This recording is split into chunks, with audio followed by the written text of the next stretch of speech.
Olá, pessoal. Que bom estarmos aqui de novo, outra vez. Temos como convidada a nossa irmã, doutora Cristiana Alonso. Em nome da Fraternidade Rosa Cruz, desejamos que as rosas floresçam em vossa cruz. Na vossa também. Muito obrigado. Estamos dando prosseguimento à Astrologia Elementar, aula número 37, e a quinta aula sobre o tema Casas Terrestres. Na literatura Rosa Cruz, a evolução humana é dividida em épocas. Época hiperbórea, época lemúrica, época polar, épocas e épocas e épocas. As duas últimas épocas são Atlante e Ária. A época Ária é a época da nossa atual evolução. E ela dá prosseguimento ao fenômeno chamado dilúvio. O dilúvio é a passagem justamente da época Atlante para a época Ária. E nós somos sobreviventes desse dilúvio, deste fenômeno. Então, as criaturas sobreviventes e os descendentes de Noé, o construtor da arca, encarregaram-se da missão de repovoar a terra após a inundação que destruiu completamente a Atlântida, onde dizem que é hoje o Oceano Atlântico. Muito bem.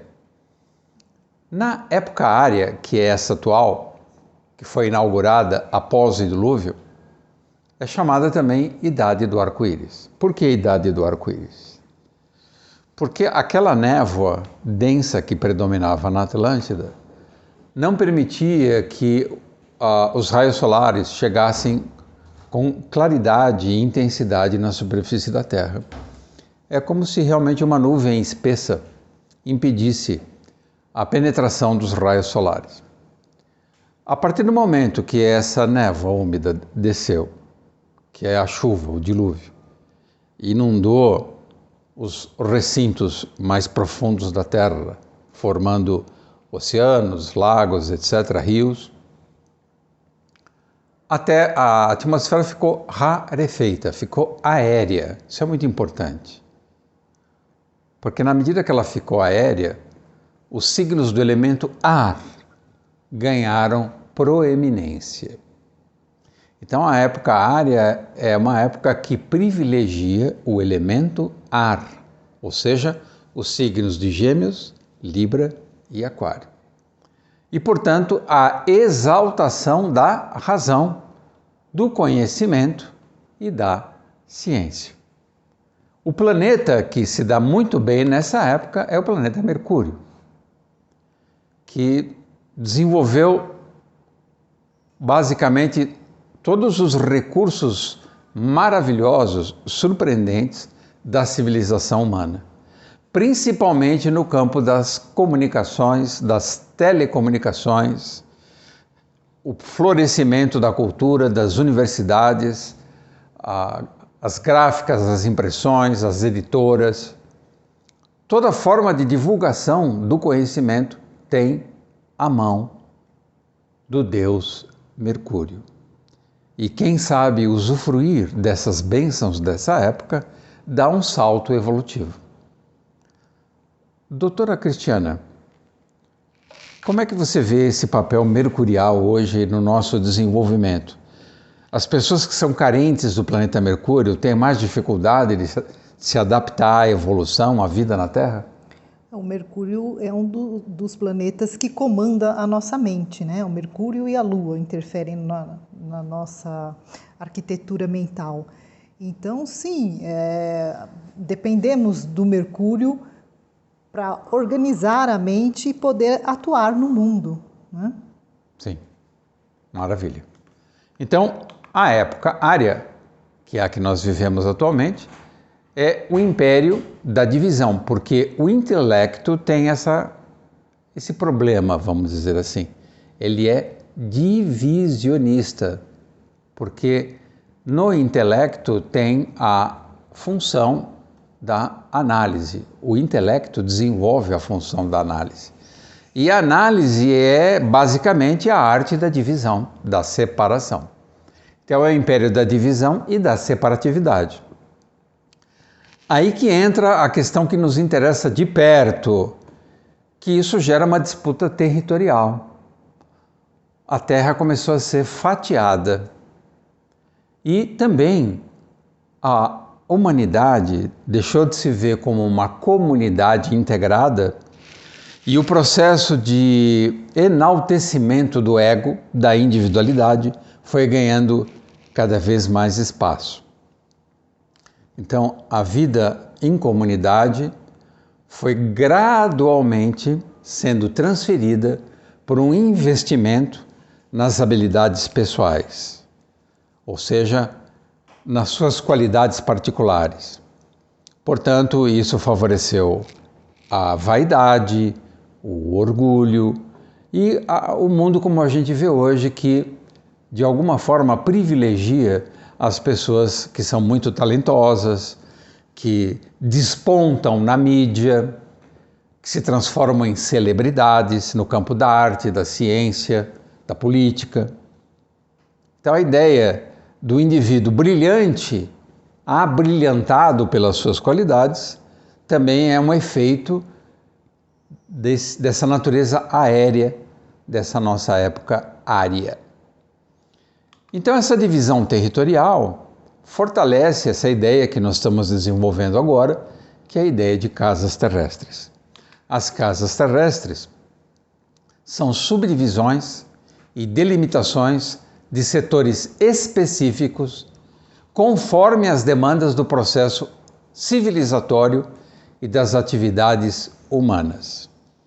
E formam um total de 12 casas terrestres.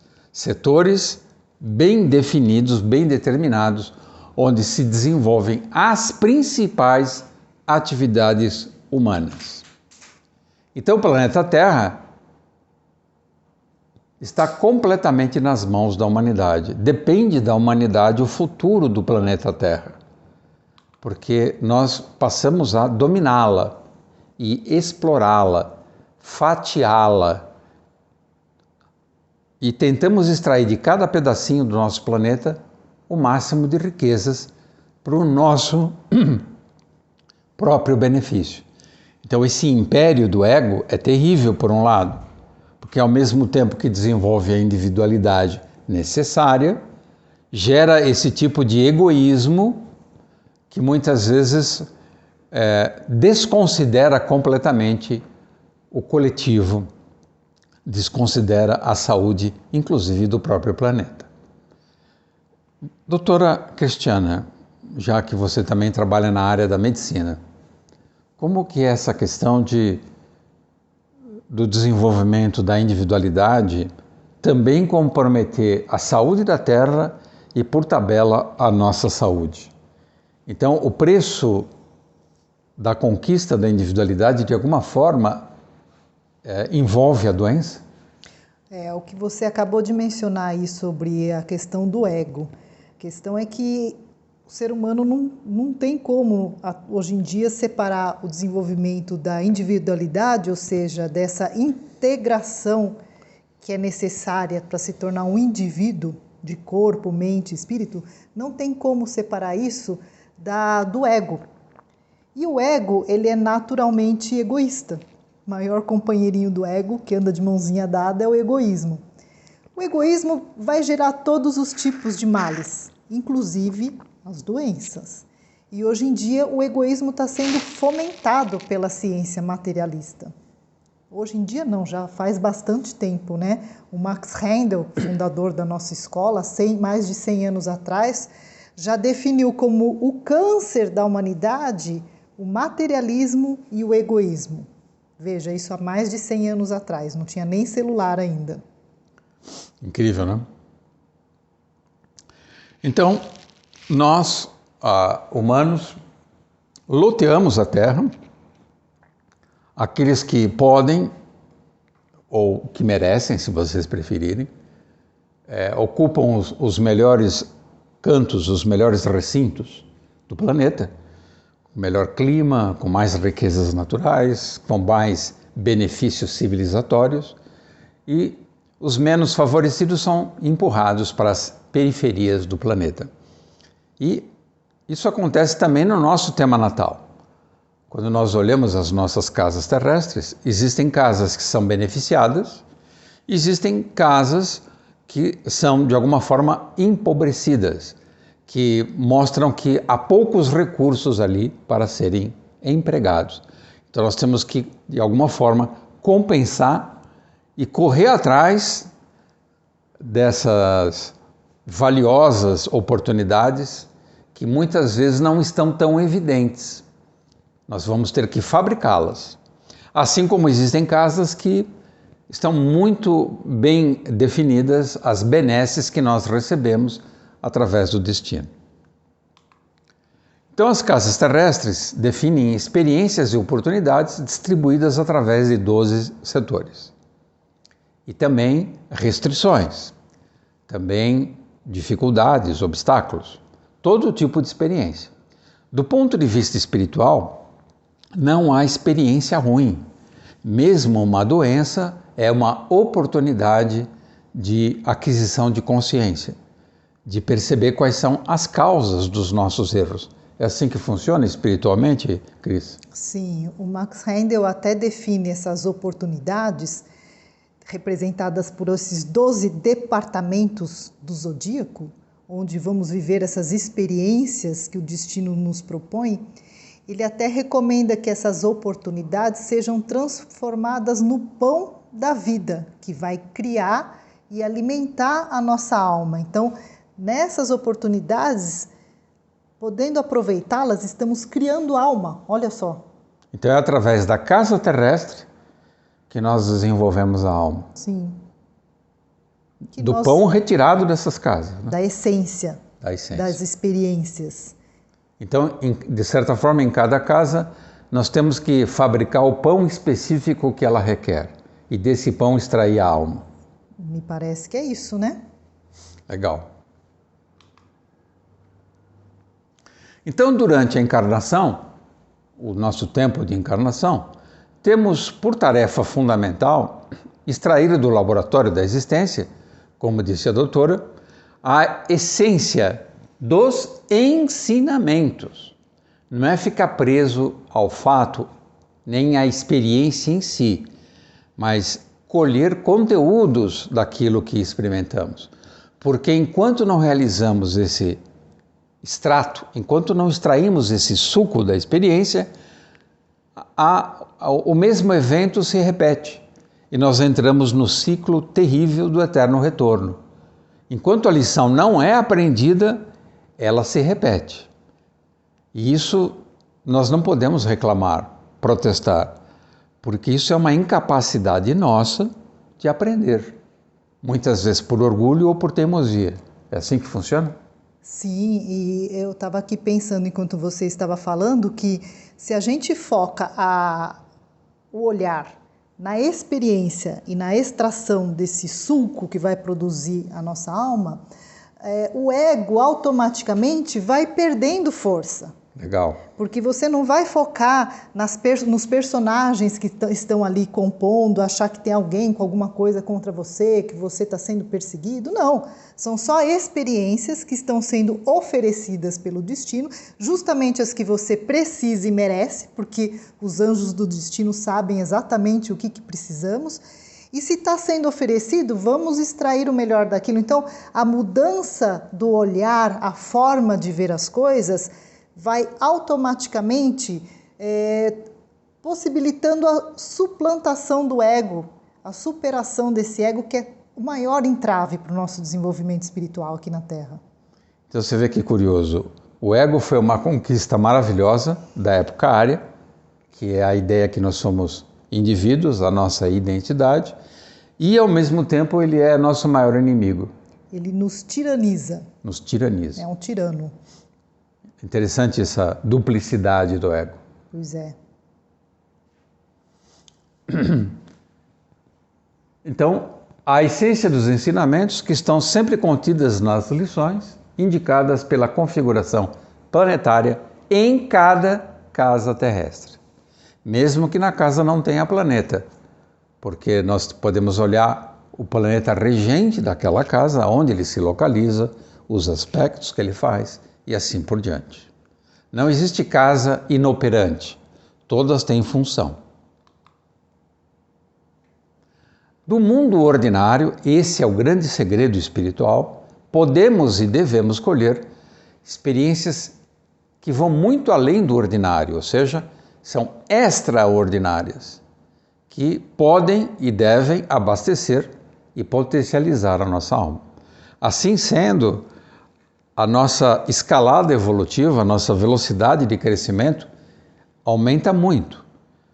Poupamos tristeza, sofrimento, desperdício e podemos, inclusive, na medida que aproveitamos melhor as nossas experiências, já preparar um terreno, um território muito mais próspero para as próximas encarnações, para os próximos renascimentos.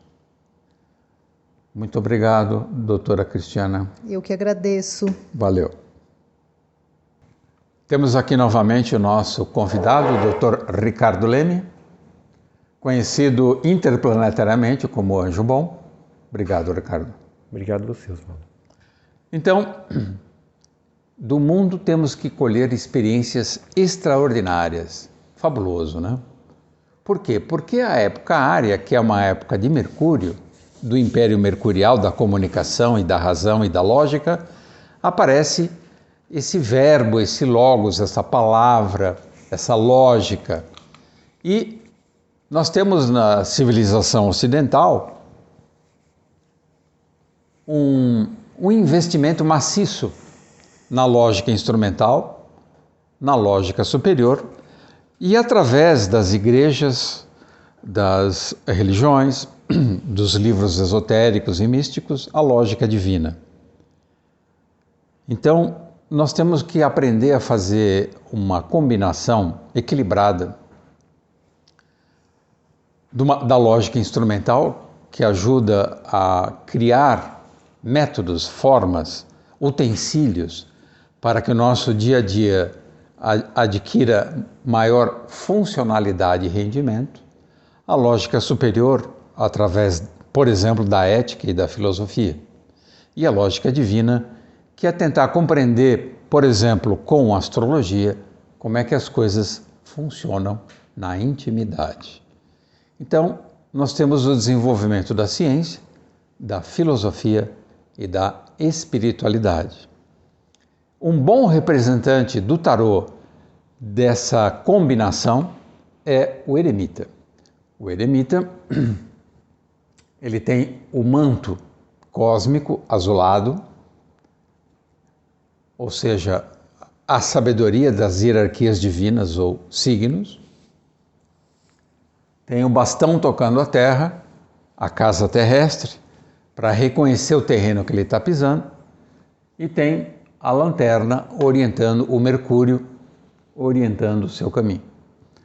E desse Mercúrio, dessa razão, ele extrai a sabedoria enquanto se movimenta, enquanto aprende. Ele vai transformando toda experiência em sabedoria. Como é que você vê esse arcano e como é que você combina esse arcano com a recomendação do Mestre Cristo Jesus? Sede sábio como as serpentes e manso como as pombas. O Mestre Cristo Jesus leva a gente para um lugar que é além daquilo que a nossa lógica pode abarcar, né? A propósito, quando a gente pensa numa lógica divina, a gente está falando de uma lógica sinfônica, uma lógica que compõe com o todo e cada individualidade, na sua melhor propriedade, cria a sinfonia, onde não existe ninguém que é mais que o outro. Cada um na sua justa medida e no melhor que tem de si participa. A lógica humana já sai de uma lógica sinfônica para uma lógica solista. Você vê, quando a gente sai do divino, passa pelo planetário, que já é um ser solista, e chega no humano, que é um ser egóico, a gente tem a culminância da experiência do solista, aquele que está por si só e que do ponto de vista egóico pode mergulhar uma realidade de egoísmo. Mergulhado nessa realidade de egoísmo, de sobrevivência, que é a experiência animal dentro desse reino que a gente se encontra, existe a possibilidade do retorno à casa do Pai, um autodesenvolvimento, uma percepção, uma percepção especialmente de como é fútil a experiência nesse plano, enquanto buscar uma verdade fixa. E nessa medida a gente deixa de ser um ser egóico, egoísta, e passa por um processo de amadurecimento, de lapidação, até que a gente alcance a envergadura desse ser que você representou na carta do tarô, o eremita, onde ele percebeu todas as armadilhas da vida e ele se capacitou agora não para se defender da vida, senão para servir de alguém que instrui, que orienta, porque ele já criou uma compreensão do processo lógico divino, o processo sinfônico. Então ele se alinha a essa realidade sinfônica e, como solista, ele vai fazer o seu melhor sem causar ruído. Esse sem causar ruído é a máxima do Cristo. Manso como os pombos, então ele tem uma aproximação. Essa mansidão diz respeito especialmente à habilidade em ouvir, porque quando eu escuto, eu ilumino, porque a escuta é o órgão mais comunitário que existe, é o órgão onde eu mais me oportunizo enquanto alguém que esteja disponível a participar, e você percebe uma pessoa disponível a participar na medida em que ela escuta, na medida em que ela não te interrompe, na medida em que ela assimila tudo aquilo que em você é dissonante e com você ela parte a uma caminhada sinfônica. Então essa mansidão é fundamental. E sábios como as serpentes. O que a serpente faz, né? Senão ela se elevar numa vertical que faz uma conexão do plano terreno com o plano celeste. Então, essa sabedoria serpentina, desde que ela seja a intenção de alcançar esse manto do eremita, que é o manto celeste, que é o manto sinfônico na sua melhor possibilidade, porque esse manto celeste é o manto zodiacal, eu alcanço essa sabedoria serpentina. Não porque eu quero, mas porque eu me torno digno, por ter aprendido a escutar, a adentrar o templo de Deus. Uma leitura possível. 10. Na filosofia Rosa Cruz, voltando a falar da época ária, e a época ária é a época onde nós dividimos o próprio conhecimento em setores, também dividimos os mundos com as suas especificidades. Existe um mundo que nós podemos chamar de quinta dimensão, que é o mundo do pensamento. Existe o mundo intermediário, nós podemos chamar de quarta dimensão, que é o mundo do desejo. E existe o mundo físico, que é o mundo que nós vivemos, aonde usufruímos das 12 casas terrestres, os 12 setores da onde colhemos o nosso desenvolvimento, o nosso crescimento espiritual, o nosso aprendizado enquanto encarnados. E é justamente a habilidade de lidar com esses mundos, de interagir com eles, compondo para que um colabore com o outro, que proporciona um crescimento espiritual mais acelerado. E, normalmente, o mundo do desejo é um problema, por causa do ego. Porque o ego, ele se torna um ser muito desejante. E, às vezes, ele deseja muito aquilo que, na verdade, não é bom para a sua saúde física e espiritual.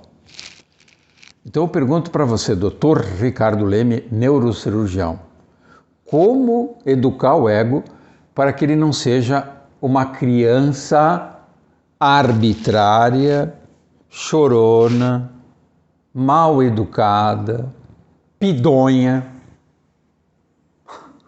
Você vê que curioso, né, que é a dinâmica egóica, porque não é o meu doutorado que me permite responder isso. Não é o fato de eu ser neurocirurgião que me permite responder isso. No entanto, eu vou usar responder isso de um território onde a autoridade da vida e por onde eu andei que me permite responder. Curioso, né? Como as cascas, eventualmente, não dizem respeito àquilo que a gente pensa. A despeito das cascas terem sua importância, eventualmente, porque em alguns lugares precisa de um crachá, de uma casca, mas isso é outra coisa. Mas o mundo do desejo é muito interessante, porque ele tem essa dinâmica de separatividade em si. Ele tem dois tipos de forças que atuam lá. Forças que, na medida em que você tem uma determinada qualidade de desejo, são forças repulsivas. Na medida em que você tem uma outra qualidade de desejo, são forças atrativas. Então, na dependência de como esse ego atua, e se ele é um ego de composição, ou se ele é um ego de solo, que pensa em si, que quer para si, que acredita que ele pode realizar uma obra aqui nesse plano apenas, muitas vezes o tiro sai pela culatra. Então a questão é lembrar, dentro da palavra, né, buscar primeiro o reino de Deus, regiões superiores do mundo do desejo, e a sua justiça, ou seja, como essa composição pode ser feita de forma que o céu coopere com a terra. E tudo o mais virá por acréscimo. Se eu atuo disponível a cooperar com o alto, a minha vida é naturalmente abundante. É como se nós utilizássemos uma fórmula para, uma vez que a gente sabe que as forças atrativas estão nessa região superior, a gente busca cooperar com essa região. Mas o comum de nós, desconhecendo essa anatomia, que a filosofia Rosa Cruz oportuniza, a antroposofia também, a filosofia oriental também, de uma forma um pouco mais menos elaborada, mas está lá também de alguma forma. O Ocidente atualiza tudo isso sempre, né? A gente percebe que é uma escolha as forças com as quais a gente decide trabalhar. Então, na medida que eu me solidarizo, na medida em que eu não queira, a priori, me realizar nesse plano, por quê? O que eu quero dizer com me realizar nesse plano? À medida em que eu não busco as forças, os desejos que atuam com as forças repulsivas, que são esses desejos? Os desejos de uma realização nesse plano material, a realização profissional, a realização financeira, a realização emocional, que eventualmente é uma união marital, porque o comum das pessoas querem essa realização. E nesse querer, como esse é um querer egóico, eles querem para si, não é um querer de composição, onde o mundo todo se beneficia, essa própria realização tende a se afastar deles. Então, colocar esse querer num lugar menos pretensioso, educar esse ego para ser um ego de composição, compreender que a dinâmica das experiências de toda a natureza vão mostrar para mim se eu estou mais para um lado ou para o outro em termos de atuar com forças repulsivas ou atrativas, é uma fórmula, é um caminho que a gente pode percorrer para afinar o nosso instrumento, né? Ou seja, buscar as regiões superiores do mundo do desejo, que são regiões que estão interessadas no nosso sucesso. Não um sucesso para mim, no nosso sucesso. Não é possível sucesso pessoal sem sucesso comunitário. O sucesso pessoal sem o sucesso comunitário, ele é temporário. Eu quero um sucesso eterno para todo mundo. Se o outro tem sucesso, eu naturalmente sou bem-sucedido. Então eu preciso começar a aprender a me alegrar na realização do outro. Esse é um grande sucesso. Então você percebe que a gente está saindo de um egoísmo, que é simplesmente aprender a trabalhar nesse mundo, para um retorno, que é resgatar esse princípio comunitário, esse princípio zodiacal, conscientemente, para ser um colaborador consciente nesses planos elevados. Uma comunhão espiritual, uma comunhão de almas e uma comunhão no trabalho. Se não, perdeu, mané. Perdeu, mané. Perde tudo, né? Na boca de alguém pode ser falado assim, na boca de outro pode ser falado de outra forma. Mas, resumindo, é uma bela fala, né? Perdeu, mané. É isso aí. Então nós temos uma grade curricular a cumprir durante a existência. E essa grade curricular está descrita nas casas terrestres. Por quê? Porque durante a evolução, as hierarquias zodiacais auxiliaram a humanidade em formação a construir os seus veículos. Mundo do pensamento, a mente. Mundo do desejo, o corpo de desejo. Mundo físico, o corpo etérico e o corpo físico. Para quê? Para facilitar a nossa manifestação nos mundos. Então nós somos dotados desses veículos: físico, etérico, desejos, e o cérebro e a mente são os últimos instrumentos que foram incorporados. Então a mente é o nosso veículo mais recente e que se coaduna com a época área, que é a idade do elemento ar, a idade da razão. Então o trabalho da mente e Mercúrio, Lua e Mercúrio, tem uma preponderância nessa época. Nós temos que educar, inclusive, os nossos desejos com a mente e com o intelecto. Quem não fizer essa lição de casa vai se atrasar e muito. Então essa grade curricular que nós estamos falando é a base da evolução. Você tem que cumprir essas tarefas que estão descritas pelas casas terrestres. E está escrito em detalhes. Cada casa tem ali todas as lições, o curso na sua inteireza está descrito através das casas terrestres. Então, com o capital de vida estipulado pelo destino, temos um cronograma de metas a cumprir até a hora da morte. A hora da morte está descrita na casa 8, que está associada ao signo de Escorpião. Então não adianta, a aula vai acabar 1 hora e dificilmente você vai conseguir prorrogação. Nós temos um filme lindo que fala sobre isso, que é o Sétimo Selo, do Ingmar Bergman. Ele acha que ele não está pronto para morrer, ele barganha com a morte e começa a jogar xadrez com a morte, achando que ele vai ganhar algum tempo. Ele só adia seu sofrimento mais um pouco, mas a morte está decretada. Assistam Sétimo Selo, uma obra-prima de Ingmar Bergman. Então, nós temos em mãos um período de existência para reavaliar e redefinir o que somos, o que desejamos, o que sentimos, o que pensamos e fazemos com esse delimitado intervalo de vida. Anjo bom, você que é ascendente Capricórnio, regido por Saturno, o senhor do tempo. Você acha que o tempo que os anjos do destino estipulam para a nossa encarnação é uma justa medida? É pouco? É muito? É impecável. É impecável. Esse capital ao qual você se refere diz respeito a esse tempo. E tem pessoas que acreditam que têm muito capital, ou como se pensam que vão ter muito tempo, e mesmo aquelas que têm muito capital enquanto recurso, desconhecem o fato de esse capital é a justa medida suficiente para que eles realizem a obra. Porque às vezes uma pessoa que tem muito capital enquanto recurso financeiro, ela acha que tem mais que o outro. Ela não consegue perceber que dentro da realidade, aquele capital é exatamente a quantia que ele tem para realizar uma obra. E a gente sabe que o excesso de capital imobiliza consciências. É difícil a pessoa com muito capital perceber que aquele capital é um empréstimo, né? Ela se perde. Então, essa justa medida, esse entendimento da perfeição do que esse tempo capital e que esse recurso capital é exatamente aquilo que você tem para realizar uma obra e não perceber que você está em abundância, que é a grande riqueza da vida.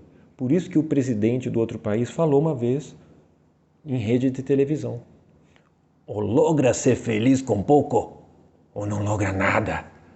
Então, perceber que esse capital é o pouco que lhe cabe é fundamental para você realizar a obra, silenciosamente.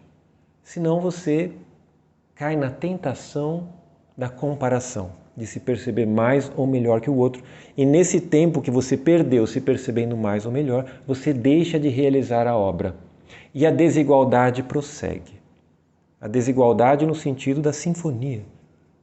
Porque na sinfonia, todos os músicos têm uma importância fundamental. Você já viu, durante a execução de uma sinfonia, a flautista brigar com o violinista? Nunca. Curioso, né? Nem o flautim e nem o bumbo, né, que tem a sua justa medida de participação e que às vezes são quase que inaudíveis à mente que não está sinfonicamente presente, eles também não brigam. E eles não se ressentem por não estarem sendo percebidos. Isso que é o mais impressionante. Nem por não serem solistas no concerto. Não é sensacional? Isso confunde minha cabeça, eu ainda não aprendi isso. Eu estou só falando, mas eu estou falando para eu aprender também junto, né? Legal. Então, cabe a cada indivíduo selecionar e recolher o ouro verdadeiro, o metal precioso dos alquimistas, em cada casa terrestre. É isso, Anjo Bom? Isso. Você já veio com a camisa do ouro aí com Homer Simpson? Eu estou treinando a cor do ouro para ver se esse ouro chega até mim, né? Para ver se eu sou digno. Mas essa questão da alquimia, né? Do alquimista, principalmente da discrição, do silêncio e do conhecimento do momento certo, né? Ele é algo muito especial, né? Porque como ser silencioso e ainda assim realizar a obra? Né? Porque como Deus compõe conosco, é nesse silêncio que se escuta o momento da obra acontecer. E a gente nunca sabe como ela vai acontecer, mas Deus é um pintor de primeira linha, né?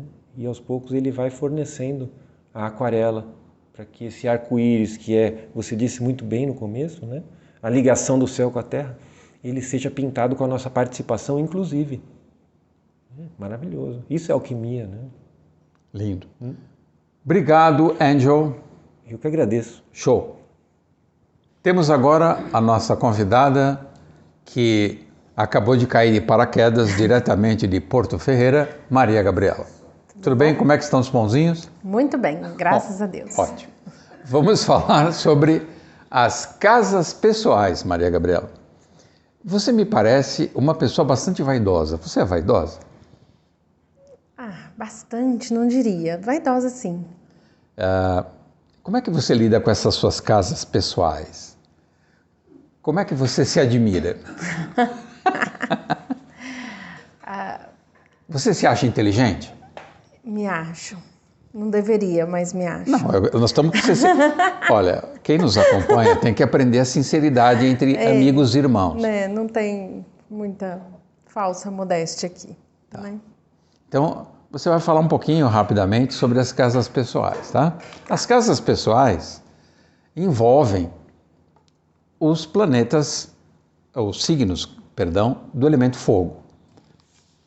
Não são esses signos, mas tem uma correlação com eles. Então, a primeira casa tem correlação com Áries, a quinta com Leão e a nona com Sagitário. Nessas casas pessoais, Maria Gabriela, você tem Capricórnio na casa 1, é isso? Sim. Confere? Confere. Touro na casa 5? Sim. E Virgem, que é seu signo solar, na casa 9. Sim, sim. Então você tem o Sol atuando por ali na casa 9, é isso? É. Como é que fica seu orgulho intelectual? Ele já foi mais violento. Hoje ele se coloca muito no papel de aluno. Eu me coloco muito no papel de aluna. E é um papel confortável, na medida que eu estou sempre junto com pessoas que são professores. Então, eu me sinto muito bem em viabilizar as coisas. Eu não preciso me colocar no papel de mestre, professora, porque eu tenho tanto privilégio de conviver com você, com a Ana, com a Cris, com o Anjo Bom, com todos esses irmãos que só ensinam, que para mim está muito bom. Então, na época que eu frequentava academia, não a academia de fazer ginástica, porque obviamente eu não gosto, mas a academia, a faculdade, a universidade, pós-graduação, essas coisas, era muito agressivo isso em mim. E aí eu percebi, frequentando esse lugar, que nenhuma daquelas respostas poderia transformar o mundo em algo melhor. Que essa transformação só ocorre quando há uma transformação interior. E aí eu falei, nossa, mas eu preciso aprender muito. E aí funciona assim, funciona que hoje eu sou aluna. E você acha que você está honrando esse privilégio de ter Sol na casa 9? Eu vivo muito bem com esse Sol. Eu me divirto com ele. A minha vida é motivada por por estudar, por me reunir, por promover grupos de estudos, né? Por mostrar livros, filmes, ter conversa com os meus amigos. Isso aqui em São Pedro, na minha cidade, a minha casa está sempre acontecendo coisas nesse sentido. Então, eu aprendi estudando astrologia que esse é o lugar da minha vida. Que legal, que legal. Então, a casa 1 é a casa das idiosincrasias, ou seja, do conjunto de características que compõem o seu comportamento, o seu temperamento, a sua forma de existir. A casa 5 é a casa onde você se apaixona pela vida e você deseja criar, de alguma forma. Mesmo eu, que tenho Capricórnio na casa 5, porque sou ascendente Virgem, que é um dos piores signos para você ter na casa 5. Imagina ter Capricórnio na casa do prazer. Não combina. Mas dá para sentir prazer escrevendo, pensando, ensinando. E a casa 9, onde a nossa irmã tem o Sol, é a casa da transmigração. Já que é essa casa da transmigração e você tem o Sol ali, você tem uma tendência às vezes de querer sair da Terra e ter uma cosmovisão de tudo, se sente pequena morando num corpo e numa cidade? A certeza de que eu não sou dessa região química do mundo física é desde sempre, Todos os meus planetas estão no hemisfério norte do meu mapa, né? Entre as casas 9 e 11. E eu não tenho absolutamente nenhum planeta embaixo. Então, eu até trabalho, pago conta, tenho uma rotina, tenho minha empresa, as coisas fluem, mas elas têm obrigatoriamente que ter um sentido espiritual. Bonito. Em absolutamente tudo que eu faço. Legal. O que te motiva é o sentido espiritual. O que me motiva é o sentido espiritual. Esse é um bom exemplo de Sol de casa 9. Sim. O ser e o tempo são dádivas. São dádivas para facilitar a evolução individual. Então, a eternidade é diluída e fragmentada em pequenos intervalos interligados, os quais denominamos renascimentos. Então, nesses sucessivos renascimentos, nesse novelo que se desenrola, nós temos essas casas, e principalmente as casas pessoais, para construirmos a nossa identidade. Você tem bastante consciência do que você é e do que você não é, Maria Gabriela? Tenho consciência do que eu sou, mas assim, se você perguntar quem é você, eu prefiro ficar no devir. Quem eu gostaria de ser? Eu acredito que o que eu sou, se eu falar para você o que eu sou, não vai ser verdadeiro. Mas eu posso falar que eu gostaria de ser. Eu gostaria de ser uma pessoa mais sábia, eu gostaria de ser uma pessoa mais amorosa, eu gostaria de ter mais paciência, eu gostaria de poder ensinar mais, de aprender mais, de conhecer mais. Eu acredito que o lugar do devir é melhor do que o lugar do presente, porque aqui eu posso inventar coisas a respeito de mim mesma, tanto para o alto quanto por baixo, que não é o real. Então você opta pela vida em movimento. Eu acredito que a melhor posição é o movimento. Legal. Mesmo tendo o predomínio do elemento terra. Sim. Que legal. Bom, mas você tem Marte em conjunção Urano, em Sagitário. Sim. Isso ajuda.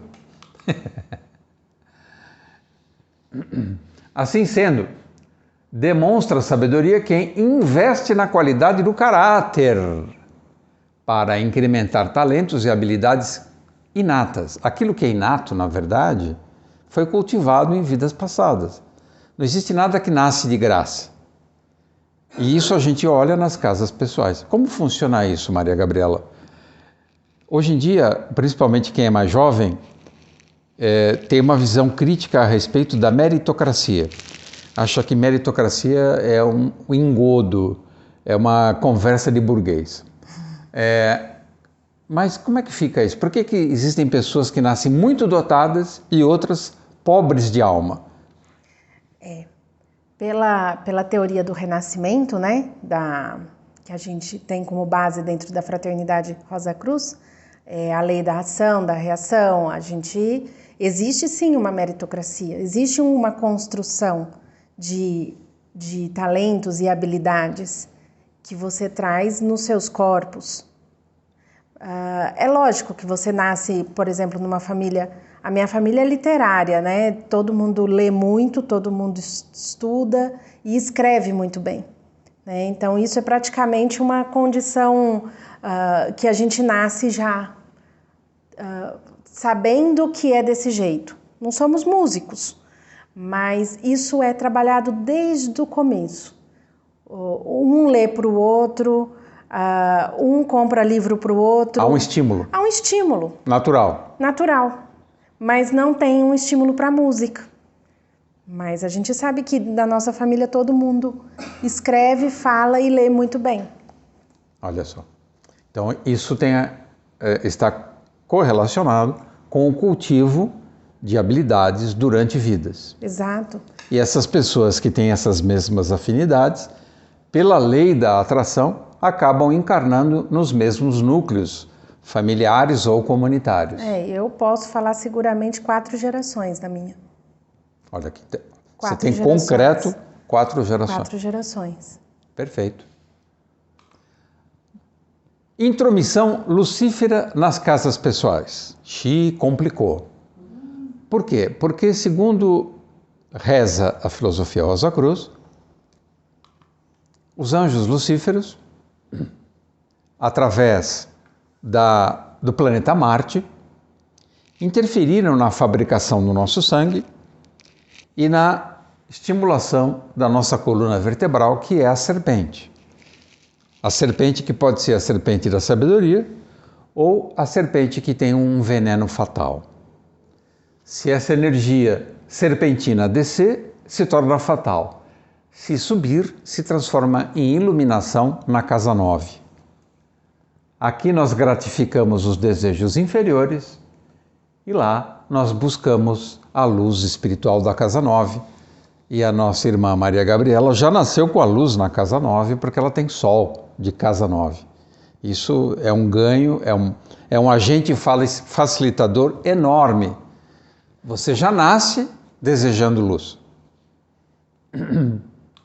Então, essa serpente do paraíso, que é como é representado Lúcifer, ou os anjos lucíferos, é o fogo fato das vaidades. Por isso que atinge diretamente a casa 1, o ascendente, e induziu cada indivíduo e toda a humanidade ao egoísmo, à discórdia, à perversão, à errância, à ira, ao ateísmo e ao niilismo. O niilismo é o conceito de que nada vale a pena, que tudo termina mesmo, que nenhum esforço garante êxito, que o nosso fim é a demência, a decomposição, a falência. O niilismo é acreditar piamente no nada, que todas as coisas vão terminar em absolutamente nada. Mas para entender bem a ação dos anjos lucíferos, nós recomendamos essa obra, que é a obra máxima da filosofia Rosa Cruz, o conceito Rosa Cruz do Cosmo. Qual foi o impacto que esse livro teve na sua vida, Maria Gabriela? Eu antes de me tornar estudante Rosa Cruz, eu tive o privilégio de ler esse livro e eu tive o maior privilégio ainda de ler esse livro com Oswaldo, né? Então, ele estava sempre na minha casa, isso há 15 anos atrás, e eu lia e fazia as perguntas e ele me explicava. Naquela época eu era sem teto. e isso foi um privilégio imenso, né? Então, eu tive a ajuda de muitos universitários para compreender. E logo eu me inscrevi no curso preliminar da Fraternidade Rosa Cruz, que é um guia para essa leitura. Ele organiza essa leitura. Então, foi tranquilo fazer também. E o que para mim impactou? Saber qual é o meu lugar no rolê, né? O que nós vivemos enquanto partícipes de Deus para chegar até aqui? O que nós vivemos? Nós não somos um corpo que nasceu em... Eu não sou um corpo que nasceu em 82 e que estou aqui. Eu sou uma alma antiga, assim como todos vocês, todos nós. E o conceito Rosa Cruz do Cosmos é muito preciso de dizer quais foram as nossas experiências, os nossos aprendizados e as nossas falhas, e onde nós nos equivocamos, e quem nos ajudou, e como são os nossos corpos, como eles funcionam, para onde eu tenho que ir. Esse direcionamento organizou a minha vontade. Porque eu tinha uma vontade de ser sábia, eu tinha uma vontade de ser uma pessoa melhor, de estar num caminho de progressão. Mas progressão para onde? Faltava um mapa para você. Faltava um direcionamento. Onde que é esse alto? É para dentro, é para fora? É para um lado, é para o outro? E, desculpa te cortar, mas... Não, pode cortar. Esses conceitos que são antigos não são exclusivos da fraternidade, de involução e evolução, são interessantíssimos porque condizem com tudo isso que a Gabi está dizendo. Como foi o nosso processo de descida à matéria? E o que devemos fazer, que é a evolução, para se descolar da materialidade e sutilizarmos os nossos corpos, a nossa alma, a nossa consciência. É a caminhada de volta a Deus. E nesse ínterim, nesse processo, há essa interferência dos anjos lucíferos. Sim, sim. Que no fenômeno chamado queda. Exato. Que Max Stein explica maravilhosamente bem. Maravilhosamente bem. É muito bom notar que antes de nós cairmos enquanto humanidade, uma outra hierarquia antes de nós caíram, que são os anjos luciféricos ou lucíferos, né? E a nossa queda está muito alinhada à queda deles. Sim. E o nosso elevar-se também está muito relacionado à elevação, não só dessas hierarquias anteriores a nós, como todos os reinos que estão aqui com nós, os animais, os vegetais e os minerais. Nós somos responsáveis pela elevação de todos os reinos, e a natureza geme na espera de que os filhos de Deus se levantem. Lindo. É isso aí. Isso é uma coisa muito séria, né, Gabi? Sim, sim. Principalmente para os virginianos. Não dá para ficar perdendo tempo, gente. Muito obrigado. De nada. Bela Obrigada participação de todos. Da doutora Cris, do doutor Ricardo e da panificatriz Isso. Maria Gabriela. Isso. Desejamos a todos, então, que as rosas floresçam em vossa cruz. E na vossa também. Obrigado. Se você gostou do nosso vídeo, se inscreva no canal e ative o sininho. E compartilhe com os amigos. Que as rosas floresçam em vossa cruz. Na vossa também. Obrigado.